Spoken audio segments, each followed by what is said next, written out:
Prime Minister, Mr. Defense Minister.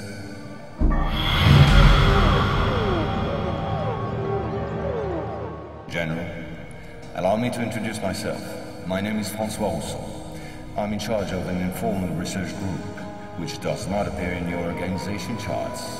Our president, to whom I personally and exclusively refer, thought it useful, if not necessary, that I clarify for you a certain number of issues. You think that as initiates you're better informed than most people. Allow me to doubt.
At this very moment, things are taking place. They are somehow serious enough for the informations and documents that I kept for you be revealed to you now. In a word, a manipulative operation unparalleled to this day on a planetary scale is being implemented and will be the final subject of my talk. As regards our era, everything in reality started just before World War II. Hitler had broken certain taboos, such as taking recourse to occultism and secret societies. The Ahnenerbe, a Nazi organization assigned with, among other things, archaeological and anthropological research, found this during an expedition to Afghanistan. This flying object is called Vimana, or Astra, by the Hindus. Moreover, during exploration of the subsoil by the Russians and Chinese in 1927, traces of a very ancient nuclear explosion were detected. Certain sedimentary layers had been atomically vitrified 50,000 years ago. The very same phenomenon can be observed around today's nuclear test sites. One must understand that Hitler, thanks to these discoveries which he took highly seriously, was going to open a Pandora's box which no government, whether friend or enemy, wished to close afterward. Behind tragic history, which we all know, lies a theory based on the existence of 4 moons associated with the 4 geological cycle. According to Hoerbiger, founder of the world ice theory, the Earth had undergone 4 semi-global extinctions of life due to the fall of one of these moons.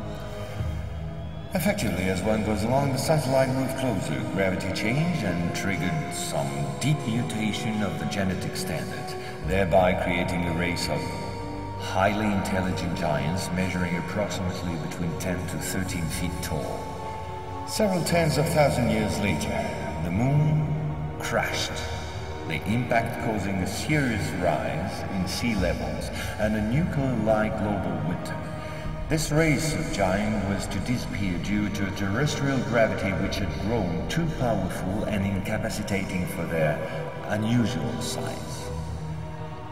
Hitler was initiated to these doctrines, and contacts with Tibet in particular were frequent.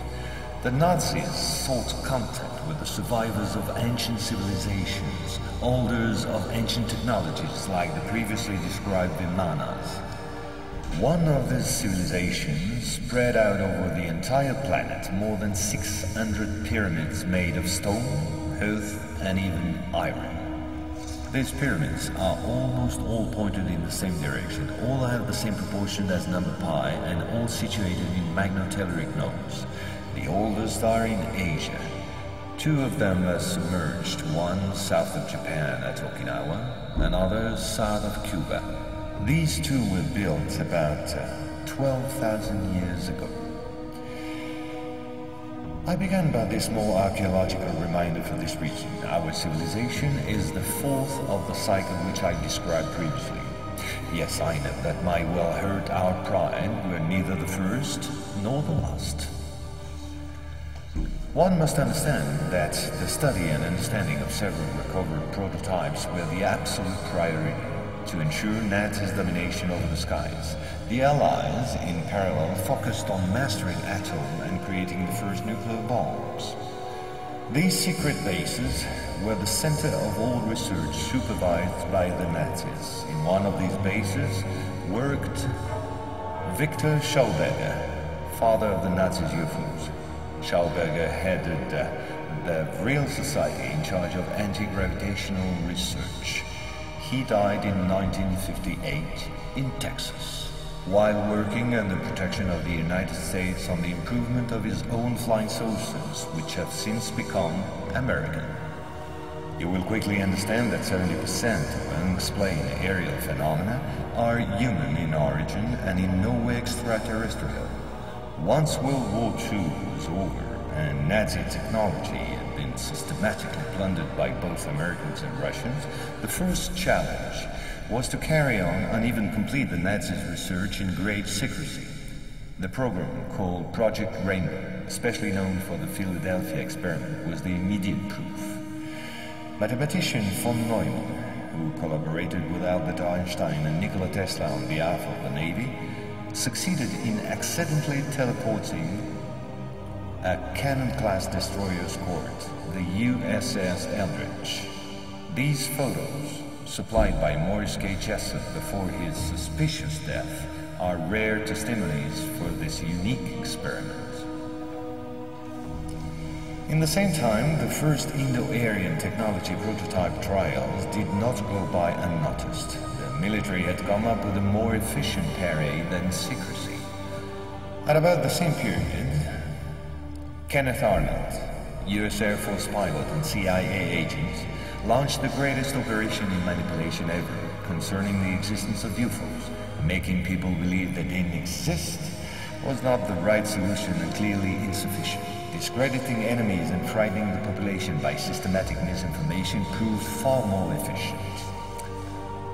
UFOs and parahuman belong henceforth to the movies, television, and collective paranoia, and not to the realm of scientists as it should have been the case.